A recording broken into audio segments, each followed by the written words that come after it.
Thank you for joining us today for our webinar. We're excited to host this webinar in partnership with Eyes Up Appalachia and Grace Haven. I actually have two of my friends on with me today, so I'm excited that we're able to do this webinar together. I'm going to give people a few minutes to start joining, and then we're going to go through a few slides on Relink. I'm going to turn it over to Christy, who's going to share a little bit about her work, and she's going to be our host today. And she'll be checking for questions and she can relay them to Hannah, and then Hannah is going to be presenting.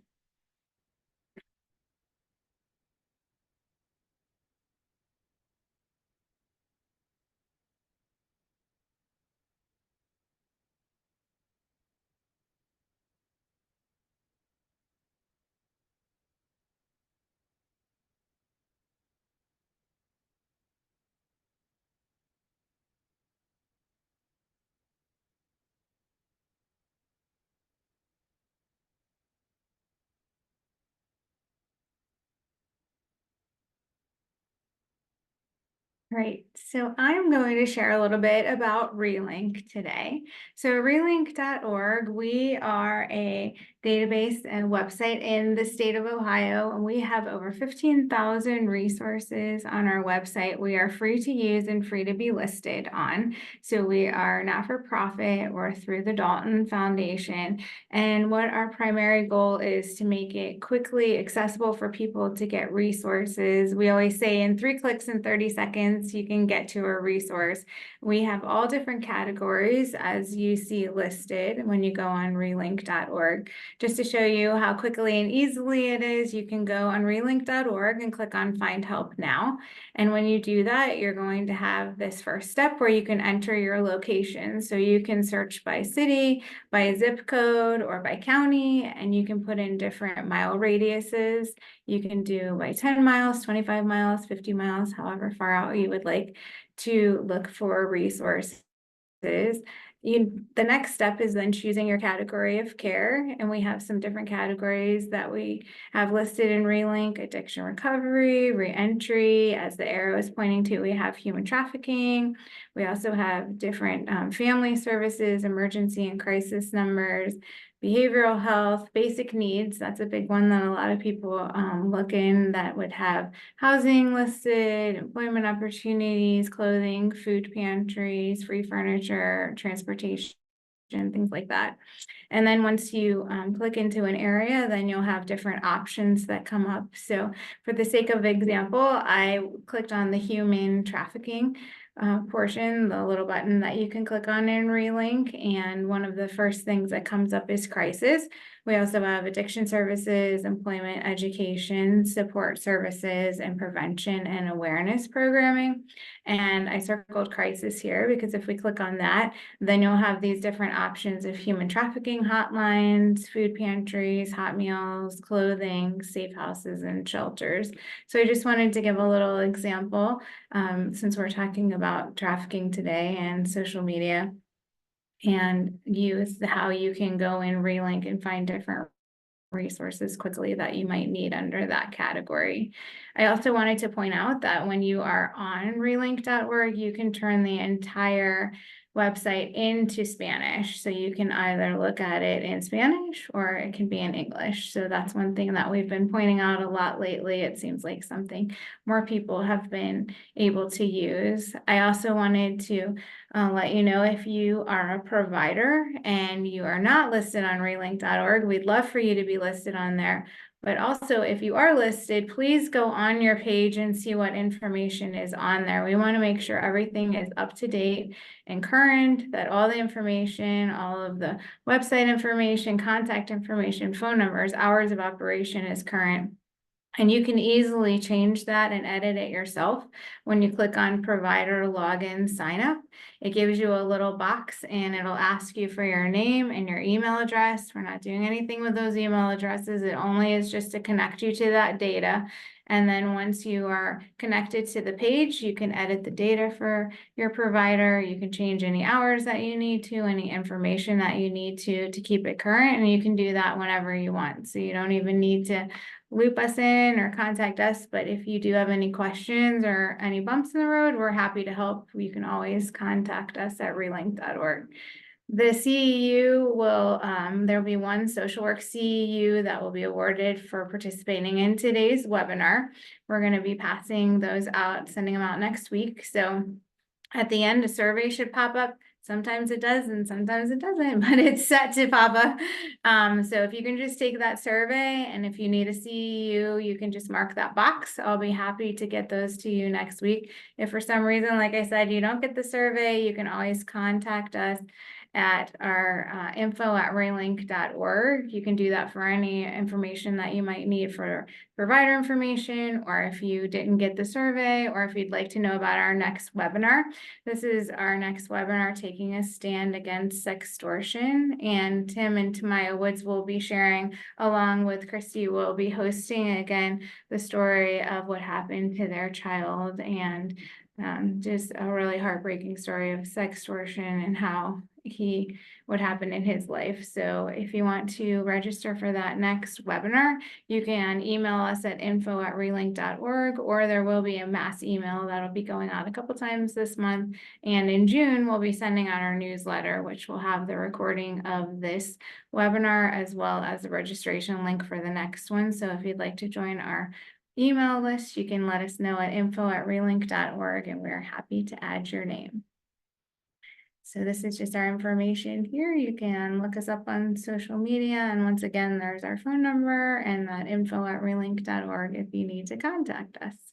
So I am going to stop sharing, and I'm going to turn it over to Christy, who is not only our host, but a dear friend to Relink. We love working with her and just supporting the work that she does.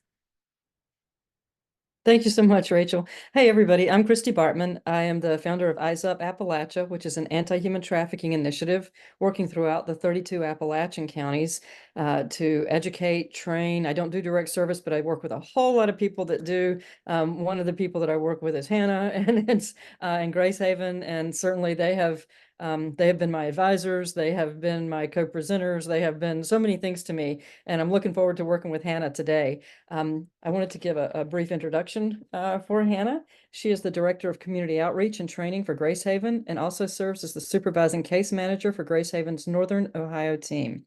During her time at Grace Haven, she's presented at events including She Has a Name's Family Education Day, the Ohio Attorney General's Human Trafficking Summit, and the University of Toledo's International Human Trafficking and Social Justice Conference. Hannah has provided domestic minor sex trafficking intervention training to a broad range of adults and professional groups, parents, grandparents, foster parents, teachers, child advocates. I can't tell you how many times I call her and say, hey, can you do this group for me? So she's been trained in many different areas and in many different parts of the state.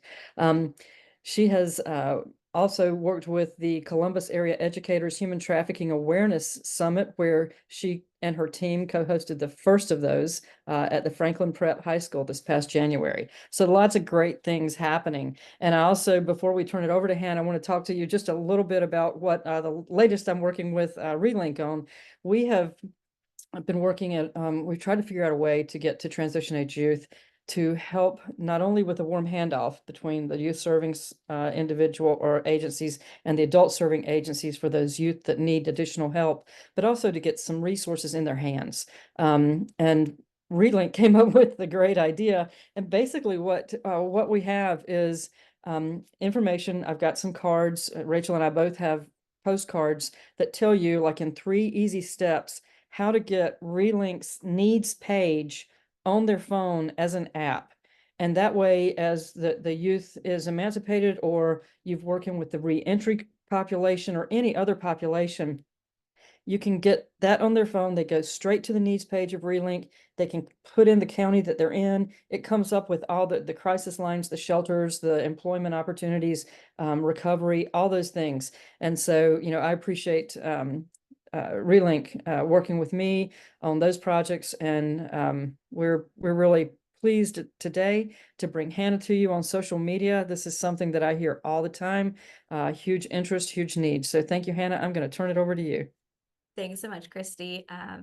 Yeah, Grace Haven has really loved working with Christy and Eyes Up Appalachia, as well as working with Rachel at Relink. I will say that our staff has really benefited from the Relink trainings that have been made available. And that's been just so helpful. We also love being able to look up resources. A little bit about Grace Haven. We work with youth ages 11 to 19 who have been trafficked or who are at risk of being trafficked. And so a big part of that is providing youth with resources. We serve all 88 counties of Ohio we use in-person, we use virtual, we do some hybrid depending on location. We currently have 2 community teams, one in Toledo, one in Columbus, and we are about to launch a brand new team in Dayton, which we are super excited about. In addition to our community services, we have a residential therapeutic group home for females ages 12 to 18 who have been trafficked or are at very high risk, and they need a safe place to go. The way that trauma in the brain works is that if we are still living in survival mode, we aren't in a place where we can learn and we can grow. And so our group home really provides a safe space to talk about trafficking, to talk about safe relationships, and kids are able to recover some educational credits while they're there as well, which is awesome. And then finally, community outreach and training, what we're doing today. We love being at community outreach events. We provide awareness education for students. We have education for kids as young as kindergarten that talks about safe touch, talks about safe adults, talks about consents. And going up into middle and high school, we talk about social media. And then in middle and high school, we also talk about unmasking the grooming process. So what is trafficking? What does it look like? All of those great things.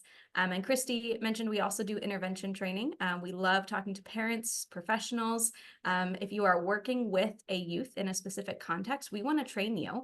We want you to be able to know what trafficking is, how to identify it, how to intervene, and to do so in a way that's relevant to the context in which you're working. So if you're a teacher, we want to teach you what does trafficking look like in a classroom setting. If you're a mental health professional, we want to show you what trafficking could look like in a clinical setting. So definitely reach out to us if you have any questions about those services or feel they could be beneficial to you, your team, or a young person in your life. So we're going to try to cover a lot of ground today. We might not get through all the slides. They will be available for you afterwards. So if you need to go back and reference anything, it's there for you. But our goals today are we're going to define some terms related to trafficking and online exploitation. We're going to identify some common social media platforms that teens are using.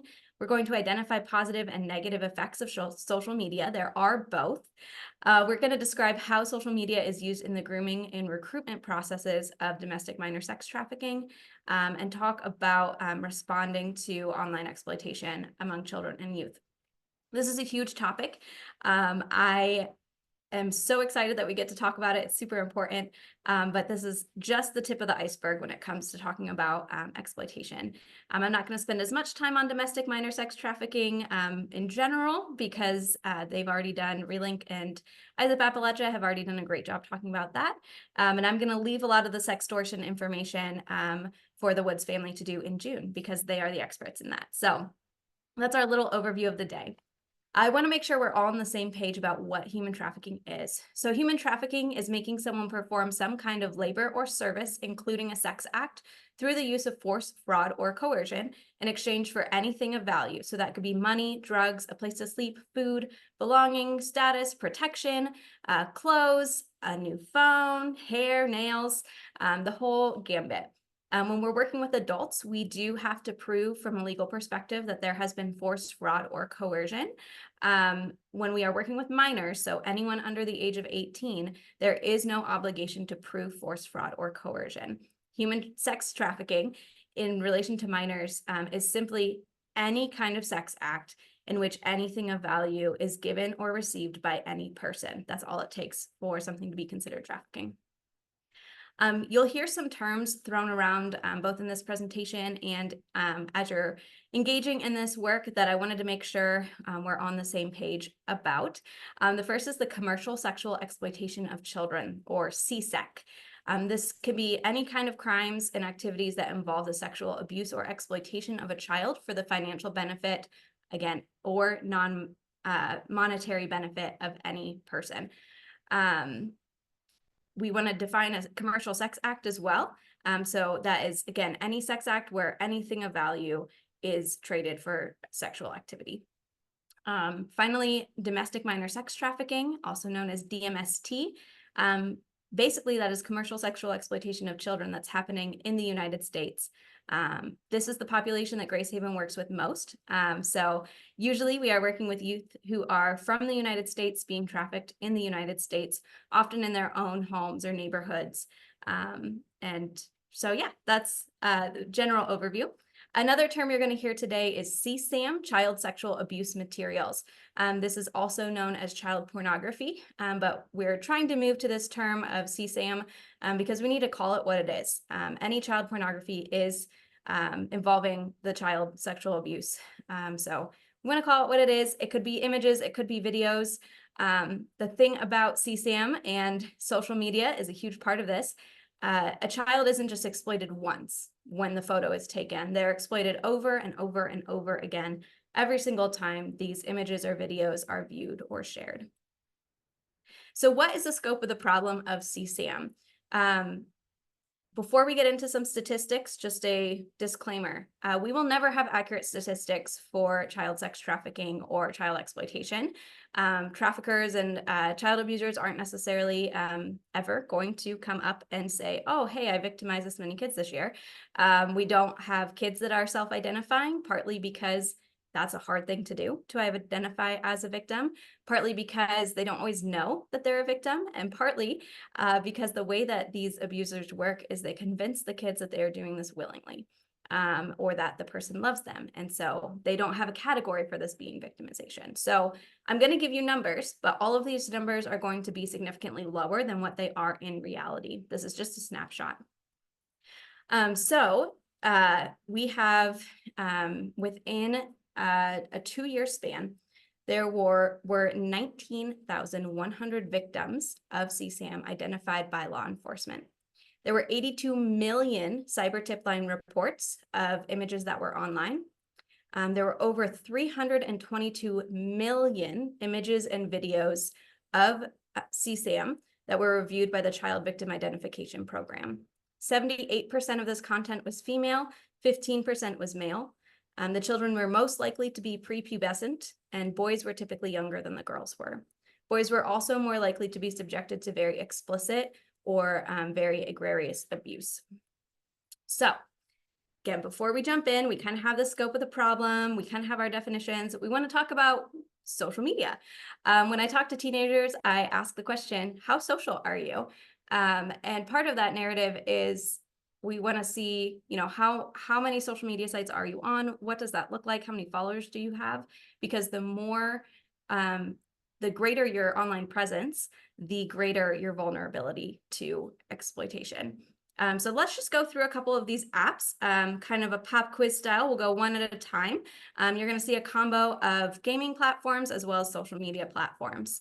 So one of these gaming platforms that we're seeing a lot is Fortnite, Minecraft, and Roblox. These are 3 very common platforms where adults are able to interact with children, and children may believe that they're interacting with someone their own age. Here's some other apps. We have Discord. Discord is an app where you can watch other people play video games. You can stream yourself playing video games, and you can have dialogue with other people. Twitch is another website that has a very similar feel where you're streaming video games or you're watching somebody else and you're talking about the content. Gas, this one was a new one to me, but it is on a top 10 list of social media apps that parents should know about. There's a link to that in this PowerPoint. But Gas is a social media site where kids can go on and they can see how liked they are. They can get ratings. They can, kind of hear what people think about them. This can be really catastrophic to a child's sense of self-esteem and self-worth. Be Real. Be Real was created to be an authentic social media app. So it takes a selfie photo of what the person is doing in real time, and then it takes a forward-facing photo of what the person is seeing. Really popular app. It's believed to be safer or believed to be more authentic.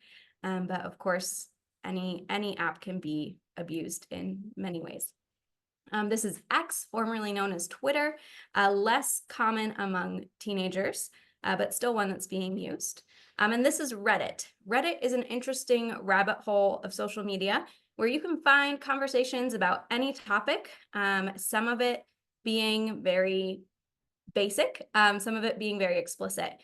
So Reddit is a place where kids can go and just hear what other people are saying and be part of conversations and ask questions, and you never quite know who is providing those questions and answers. WhatsApp is a common messaging app. WhatsApp provides end-to-end encryption for messaging. And so the narrative is that it is more protected. And so child exploiters are telling kids that, hey, you can use this app and it's safe because no one's going to be able to hack in and access what you're doing. Having dated in the online dating world, I can say that with WhatsApp, a lot of people are taking conversations from social media apps or dating websites and moving it to WhatsApp because they want to be able to, again, have that protection. Really important piece of information for both adults and kids. If someone wants to take you from one social media app to another to have conversation, it's probably a red flag for what they might want to be having conversations about. Facebook is still very popular among young people.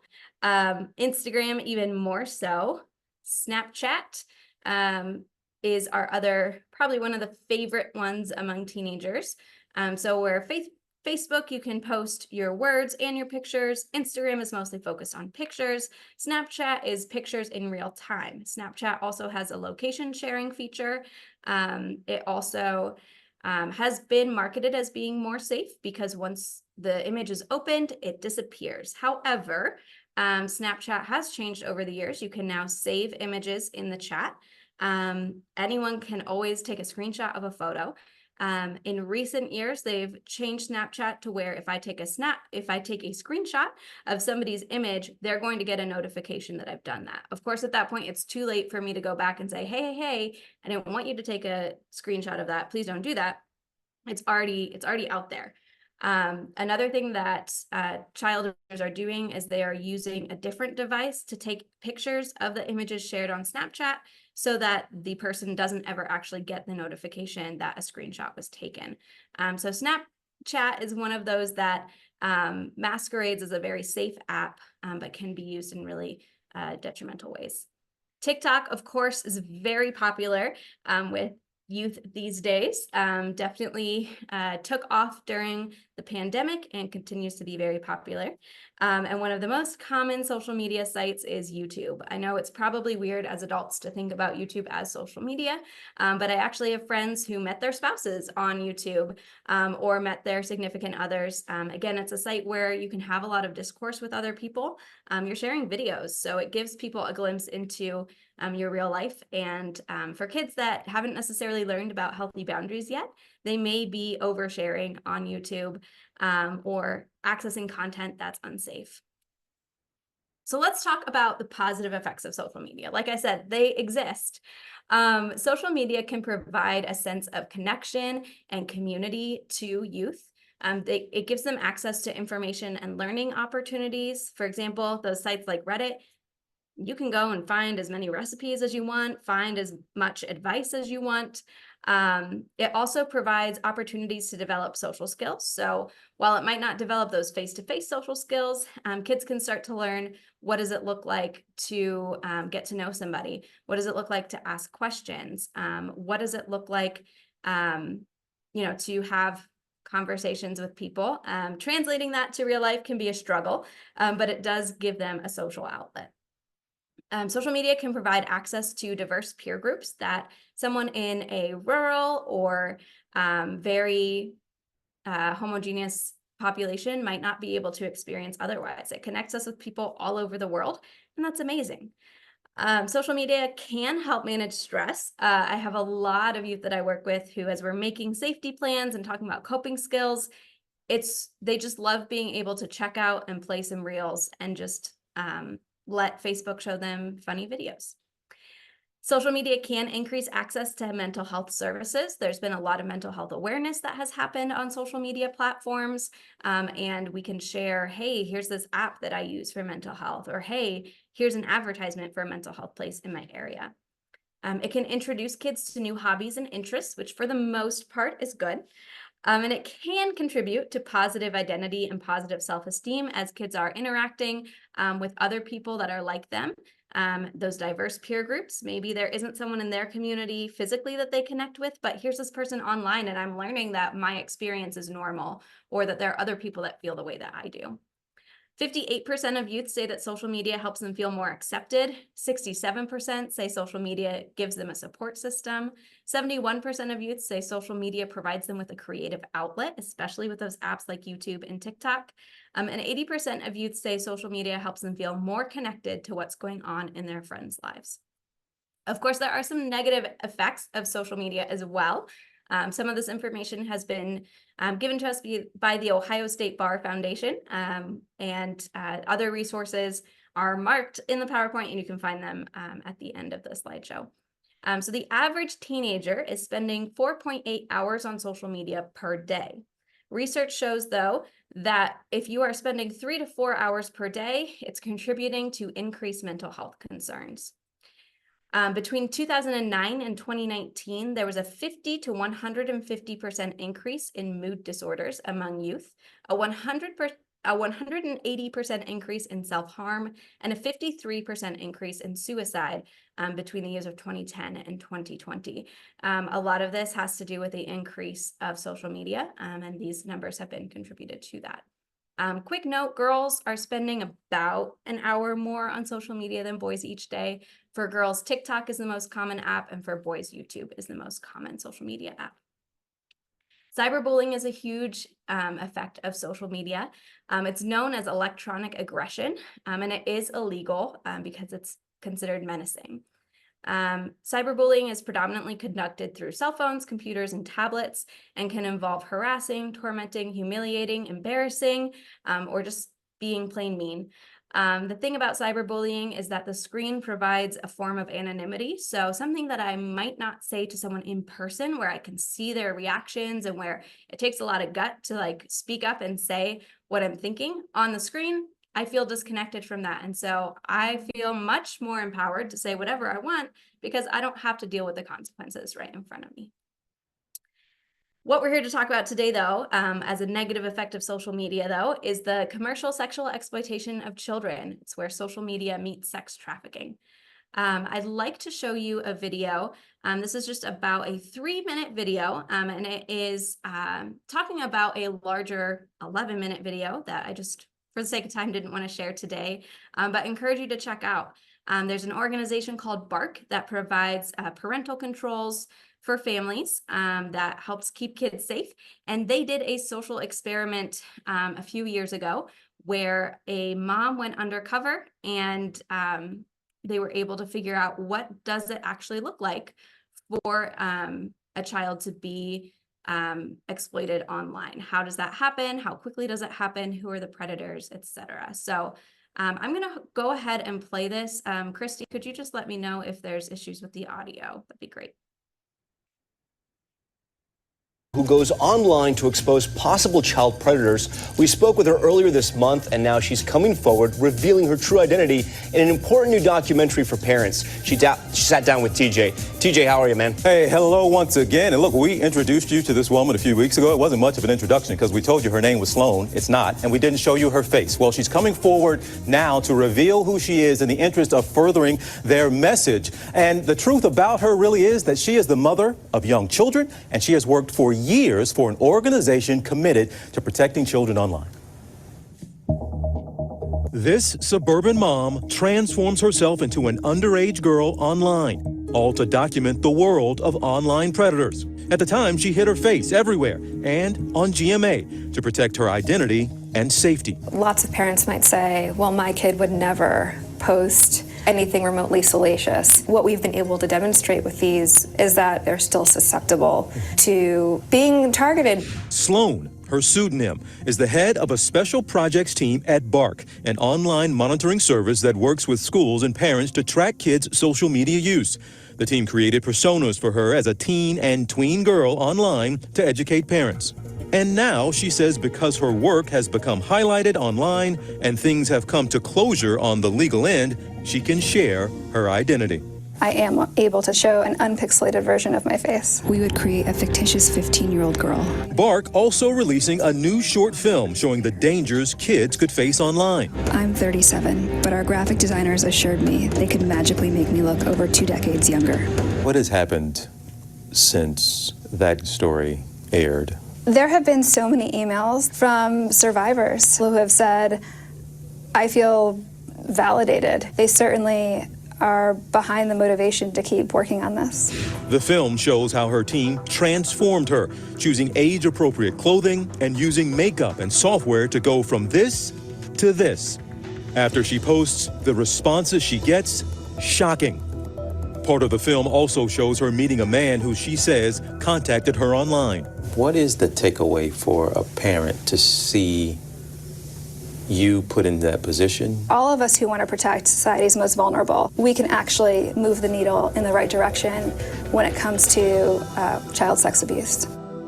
All right, Tom, secret's out now, her identity's out. Will she have to stop this work? No, the undercover work will continue. She says she still has some personas out there that she hasn't made public, so the work will continue. And she shows she can completely transform. All right, TJ, thanks. Well, hey there, GMA fans. Robin Roberts here. Thanks for checking. 1 second.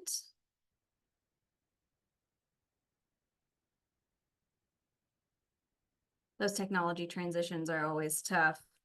All right, let me go back to screen sharing. Again, I really encourage you to check out Bark's documentary. There is a link to that in the slideshow that you'll be able to access later. One thing I want to point out is that if we can transform a grown adult into a teenager to show how kids are being exploited online, that means that adults can also transform themselves into teenagers to make teenagers believe that they are their peers. That's a very common thing that we're seeing on apps, and we'll talk about that a little bit later. Before we go any further, I want to share just a quick snapshot of different forms of trafficking and the social media platforms that are involved. So this list shows things like agriculture and animal husbandry, arts, sports, and entertainment. So you're seeing some labor trafficking things, also sex trafficking things like pornography, like illicit massage businesses, across the gambit of both sex and labor trafficking. Social media is being used to recruit people into labor trafficking and sex trafficking situations. So Polaris Project, if you aren't familiar with them, they are an incredible resource. They are the people that run the National Human Trafficking Hotline, and they use that to give us data about what trafficking looks like in the United States.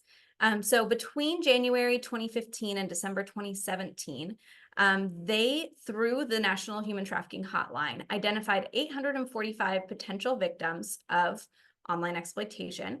250 of those were recruited through Facebook, 120 through dating sites, and 78 through Instagram.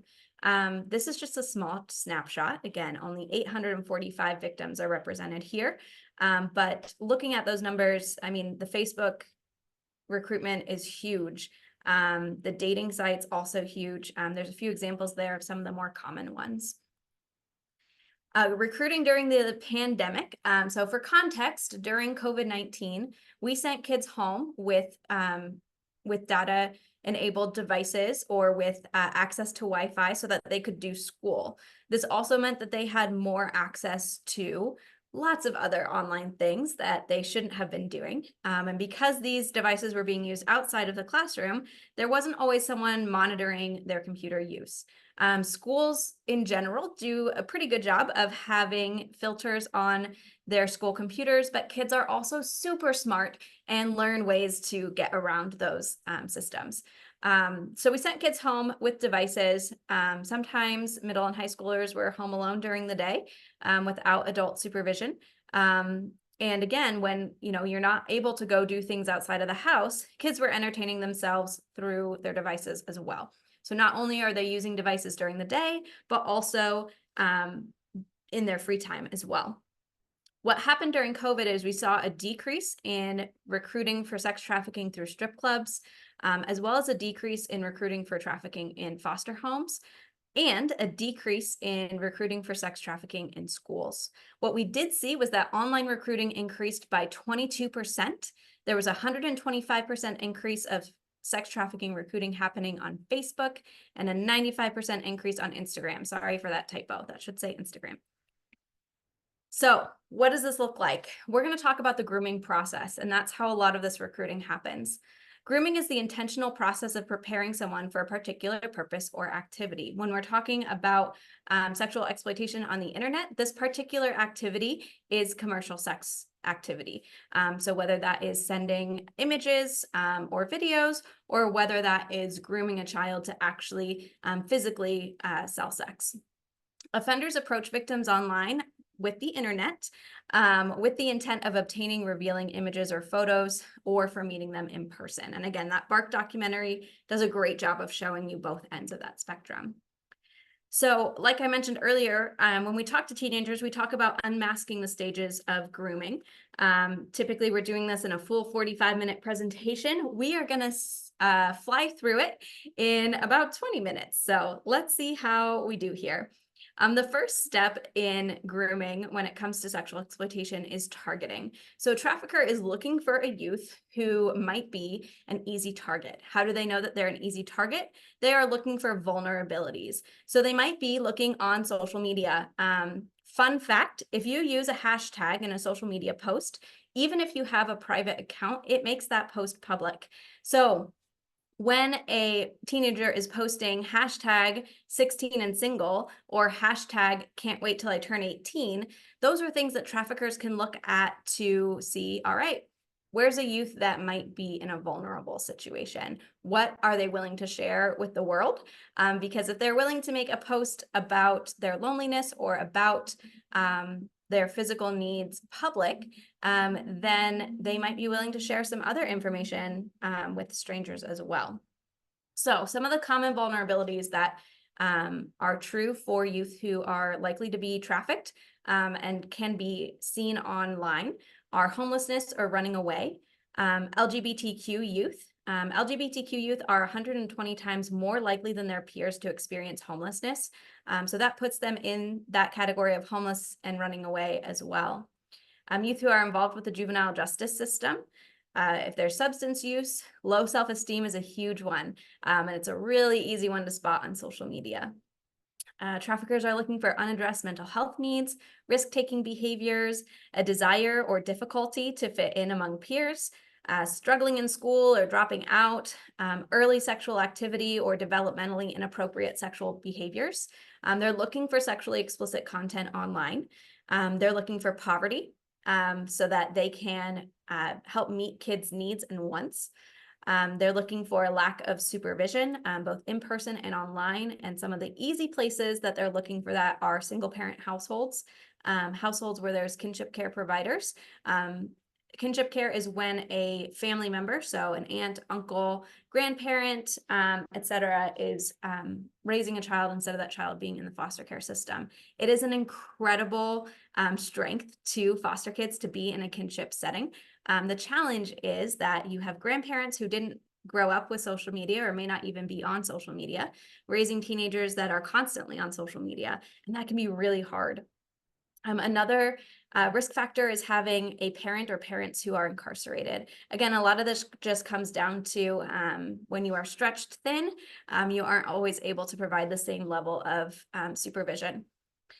If there's a history of trauma, specifically abuse or neglect, specifically sexual abuse, that becomes a really easy target for a trafficker, because if I'm used to being in a setting where love and abuse were rotated through in a cycle where someone said, I love you, and then they hit me, or someone bought me a gift and then they raped me and then they told me that they loved me. When a trafficker does that, that's my norm. That's what I'm used to. Foster care is another big trauma that is very common among trafficked youth, simply because of the relational instability of being moved from place to place. And exposure to violence is another trauma history that is common. Traffickers are also looking for frequent family conflict, either parent to child conflict or parent to parent conflict. This can also be found very easily online if kids are posting or ranting online about what they're experiencing. So that's step one. Step 2 is gaining trust. So a trafficker is going to show kids that they are relatable. They're going to help them in certain ways. They're going to show up in certain places. If we're talking about in-person trafficking, if I'm trying to target a cheerleader, then I'm going to show up to every single football game so that I can get face-to-face time with that cheerleader. Even if it's not one-on-one, they start to get familiar with my face. If I'm targeting a kid who's being mentored in the Boys and Girls Club, I'm going to try to volunteer at the Boys and Girls Club so that I can get one-on-one with some of the youth there. Just a quick caveat and a reminder that these victims can be boys or girls, and these child abusers can also be male or female. So I'm going to gain trust. I said we'd circle back to this, but one of the main ways that a trafficker can gain trust online is by making themselves look younger than they actually are. And so they will start a conversation with a kiddo. They've already gone through the kid's social media and they see, okay, this kid goes to, we'll just use my high school. This kid goes to Lake High School. I can see that they're in 9th grade. All right, let me Google who's the Spanish teacher at Lake High School that this kiddo might be interacting with. And then I go on social media and I say, oh my gosh, you go to Lake High School? Me too. What do you think about, are you in the Spanish class? What do you think about Senora Smith? Or, hey, what'd you think about that math test? Who's your favorite teacher? And I start to create this narrative that I am the same as the kid. The kid then trusts me because, hey, you go to school with me. This is great. I just met a new friend that I didn't even know. Another thing that traffickers can do to gain this trust, especially when it comes to images, is the concept of you show me yours, I'll show you mine. So they are asking children for images, but they're also saying, well, I'll send you a picture. Now, if an adult is asking a prepubescent teenager for a picture and offering to someone in exchange, that teenager is probably going to pick up pretty quickly on the fact that the image they're getting back is not an image of a teenager. So what exploiters are doing and what traffickers are doing is they'll get a photo from, a 12-year-old in one city, and when the 13-year-old in another city messages them, they'll use the images of that other 12-year-old to send to the 13-year-old to verify that, like, yes, I am your age. Look, we're the same age. And so they have no issue using photos of other children as their facade or as their mask. So online grooming typically takes place over a period of time, and it prioritizes connections. They're trying to be a friend. They're trying to develop trust. They're lulling this youth into a false sense of security. And there's a big emphasis on sharing and keeping secrets.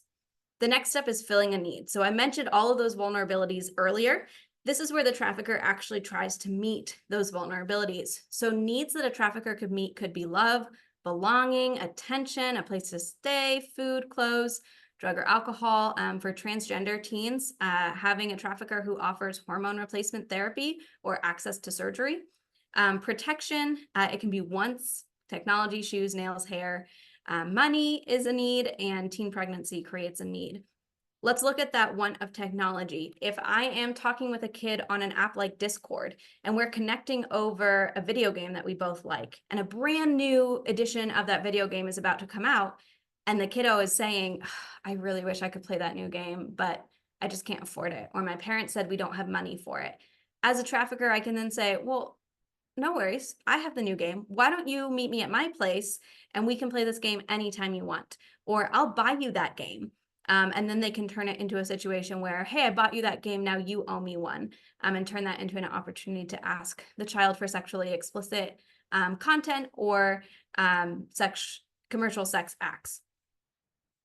The next step in grooming is isolation. So the trafficker is going to try to disconnect the youth from any person who could support them, from any person who could say, this relationship seems a little sketchy, any person who could provide help. The trafficker wants to be the sole person that this youth can rely on. So I have some vulnerability statements here. These are, again, things that we might see on social media at any time. A youth might say something like, nobody gets me. I'm so sick of being single. I look so ugly. My life sucks. My parents don't trust me. Hey, my parents are gone for the weekend. I'm homesick today. any of these statements, a trafficker could then respond in a way that increases trust of the trafficker and decreases trust or isolates the youth from people that support them. So nobody gets me? Well, hey, I understand how you feel. I'm so ugly. You are beautiful. I love your body. Show me more. Things like my parents don't trust me. You're almost an adult. Take some risks. It's fine. No one will find out. Things like my parents are gone for the weekend. Great. Want to hang out? Traffickers are really good at identifying the things that kids are talking about online and finding a way to respond that meets those needs. The next step in the grooming process is abuse and exploitation. So this is often referred to as a light switch. So we have this great relationship that we're fostering online, and then all of a sudden things start to go south. We've been consensually trading photos, and all of a sudden this person online says, if you don't send me another photo, I'm telling your parents, I'm telling the police, I'm going to blast it out to your whole school. Everything's going fine, and then they say, let's meet up, and you hang out once and it's great, and then you hang out the second time and there's other people there, and you are exploited in that setting. Polaris did a study of survivors in 2018. They found that 26% of participants in this survivor survey stated that their trafficker exploited them on their own social media accounts. So this is a big way that the abuse is happening. So 2.23 billion people on Facebook were exploited, 330 million active Twitter users, 500 million tweets a day, unfiltered and unchecked, 1 billion people on TikTok. Traffickers can use any of these settings to exploit people. And again, they're able to do that through a person's personal internet account. A kiddo that maybe doesn't have a whole lot of education about online safety might say, sure, you can have my password. There's this common notion around teenagers that if you're dating someone, the way you show them that you trust them is by sharing passwords. And yeah, you can check my social media anytime. So traffickers have used that to exploit kids as well. All right, maintaining control is the next step. This is where those cycles of love and abuse are going to be seen. This is where you're going to see coercion and control. So even if we get a youth out of a trafficking situation, their ordeal doesn't come to an end. So again, their social media posts might be taken down, but the trafficker's already seen them. And so they're still going to be passed around. They're still going to be harassed and exploited online. Traffickers can monitor and harm survivors by accessing their friends list and tag photos and check-ins, and continue to keep tabs on their victims, even if they're removed from the situation. According to Polaris, 32% of survivors reported that their traffickers engaged in stalking or monitoring their social media accounts, most commonly checking victims' private messages. Sextortion is another big thing that happens here in the maintaining control. Again, I'm just going to touch on this briefly because the Woods family is going to do a great job of talking about that next month. But sextortion is the practice of extorting money or sexual favors from someone by threatening to reveal evidence of their sexual activity. Again, if you don't send me another photo, I'm going to send this photo to your entire school. I'm going to send this to the police. I'm going to send this to your parents. A really important thing to know that even if teenagers are exchanging explicit photos consensually, that's still considered child sexual abuse material. And so it is a reality that kids could be charged with the creation and distribution of child sexual abuse materials. Traffickers know that. And so they can threaten kids by saying, hey, what you've been sending me is actually illegal. If you don't do what I want, I'm going to send this to the police and you're going to get in trouble. There's a lot of work going on within law enforcement and juvenile courts to educate on trafficking and to say, hey, maybe this kid shouldn't be charged with possession or distribution of child sexual abuse materials. Maybe there's a trafficker behind it, and maybe we should be treating them like a victim instead of as a perpetrator. We have a long way to go there, but there is progress being made. But it is important to let kids know that and to treat kids like the victim in these situations. So big question, what do you do if you think a child is being exploited? First of all, this is serious. We don't want to underreact to it. We also don't want to overreact. So an example of this is a kiddo comes up to you at school and they say, hey, I've been having this conversation with this guy online. he says he goes to school here, but I don't know, something just feels a little bit off. If we respond in the underreacting way of saying, it's fine, no big deal, this happens all the time, you're overreacting, or if a kiddo is saying, hey, I think I'm being exploited online, and we're like, this isn't trafficking, move on, you're fine, they're not going to come back and ask for help in the future. At the same time, if a kiddo comes to us with these issues and we go, oh my gosh, I can't believe this is happening, we have to do this, this, this, and this, and asks a million questions, I'm not going to go for them for help in the future either. And I might not be willing to comply with the things that need to come next in solving the issue. So we need to keep calm, cool, and collected. We might be stressed out and freaking out on the inside, but we really need to stay calm for the sake of the kiddo. We need to make sure that the child doesn't feel rejected or judged. We need to remember that predators are adults who purposefully manipulate children and teens, and the child is always the victim. Even if they've done some things that they know is wrong, even if they've broken some rules, we need to be able to walk alongside them and recognize that there is an adult on the other side of this who is manipulating the narrative. We also need to remember that the brain isn't fully developed until people are in their mid-20s. And so what that means is that the 13-year-old who we've told, hey, don't send pictures online because someone will be able to exploit them, that child's executive functioning in their brain hasn't fully developed. That's also the part of your brain that's responsible for hypothetical thinking and future thinking. So when we say things like, hey, what you post today as a 13-year-old impacts your ability to get a job at 30, that isn't connecting yet. And those cause and effect things, while you're developing cause and effect all through life, we're not quite at the point where we can clearly hypothetically think about, if I post this, then this, this, and this might happen. We need to call the human trafficking hotline when we are suspecting that there might be exploitation. That number is here. It'll be later in the presentation as well. And when we are responding to online exploitation, we do need to gather evidence. I have some cautionary words for this as well. So screenshots are good. Screenshots are good if you're talking about messaging. Screenshots are not good if you're talking about images. As a parent or as a social worker, we don't want you being charged with possession of child sexual abuse materials because you took a screenshot of a kiddo. We want to upload things to the cyber tip line. So that's cybertipline.org. That is run by the National Center for Missing and Exploited Children. We can turn a phone over to a local sheriff's department. We can share with the FBI. We can work with law enforcement to get photos and images uploaded, but we want to make sure that they are not on our device either.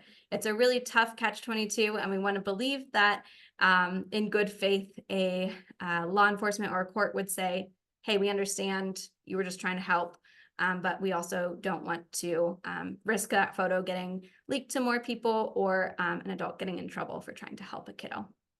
We want to talk to the child and get as much information as we can, including if they are or were being blackmailed.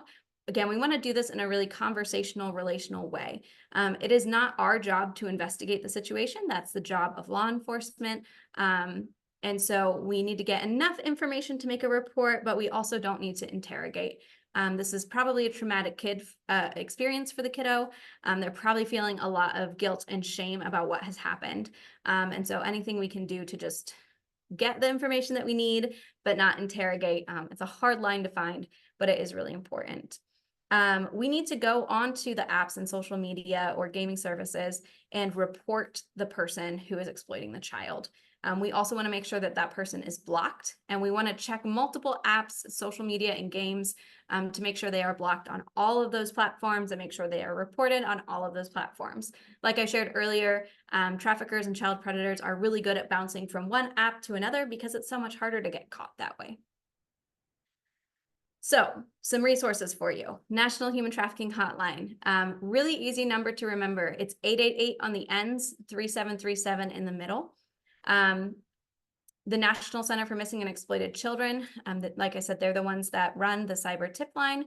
You definitely want to make sure that any suspected or certain exploitation online gets reported there. They're also the entity that's able, they keep a database of those images and then can cross-reference and identify the other places where those images exist and work to get them taken down. They can also work with law enforcement to identify who the person is that has created the images and shared the images. The Runaway and Homeless Youth National Safe Line is an important number for you to know. The Rape, Abuse, and Incest National Network, Homeland Security Investigations. This presentation is currently happening in Ohio. I can't speak to places outside of Ohio, but I can say that HSI in Ohio is very passionate about stopping trafficking and online exploitation. So they are a great resource as well. And there is, as you will learn next week or next month, a lot of mental health implications for online trafficking. So you want to have the number for the Crisis Lifeline, which is 988, to help with those big emotions and consequences that come from exploitation. I have a link to resources here. Definitely check them out later. There's a QR code and a handout of apps that parents should know that you can take a picture of, you can share. You can find all of my citations for today's presentation on this PowerPoint as well. I also encourage you that if you are experiencing a situation with a youth that you think is exploitive, definitely reach out to Grace Haven. We're happy to work alongside to provide education, care coordination, or case management as helpful and appropriate. So I'm going to turn things back over to Christy and Rachel. Thank you, Hannah. That was outstanding, if not scary, but we really appreciate it because it is something that I hear all the time. I get questions about a couple of other resources that I worked with, Grace Haven and some others on. We've got a social media resource guide that I'll get the link to you, Rachel, and you can get out when you send the information out. That will not only list some of the resources that Hannah had, but also particularly more age-appropriate videos when you're trying to talk to younger kids. You know, it's a little different conversation than when you're talking to high school kids. So we'll send that out. And also the Attorney General's Human Trafficking Initiative has a good resource on social media as well. And I'll get that to you, Rachel, so you can get those two links out when you send everything out. But really, you know, Hannah, in the chat, we've mainly been having, you know, great job, good presentation, and question that would we share those slides? And yes, we will have those slides available. Rachel will get those out to you as well. I know we're coming to the end. I'm going to turn it back over to Rachel, but we'll stay on if you have any questions afterwards. Thank you so much. You did an excellent job. I literally was just hanging on every slide thinking that I could just listen to another hour more. So I appreciate the presentation that you put together and that you were able to put it in the time frame that we had, but it was excellent information. I know too, Christy, that you had sent me the link to register for the Human Trafficking Conference. I think both of you are presenting at that. Is that correct? And do you have the date off the top of your head for that? It is August 7th. Thank you. So I will also put that link. That's one of the nice things in the follow-up email that you get. Both of them will give me information to send you links of, so I'll send you a link to that as well if you'd like to sign up. There was so many amazing workshops. I was telling my boss that it's really hard to pick, but it's going to be a great conference. So I'll send out that link as well. And thank you, Hannah, for sharing the slides. I know that's always a big question that people have, and they'd love to refer to that information later. And thank you, Christy, for hosting. Christy will be hosting our next webinar. We look forward to having you join us for that as well. And that link will be coming out too. Have a great day, everyone.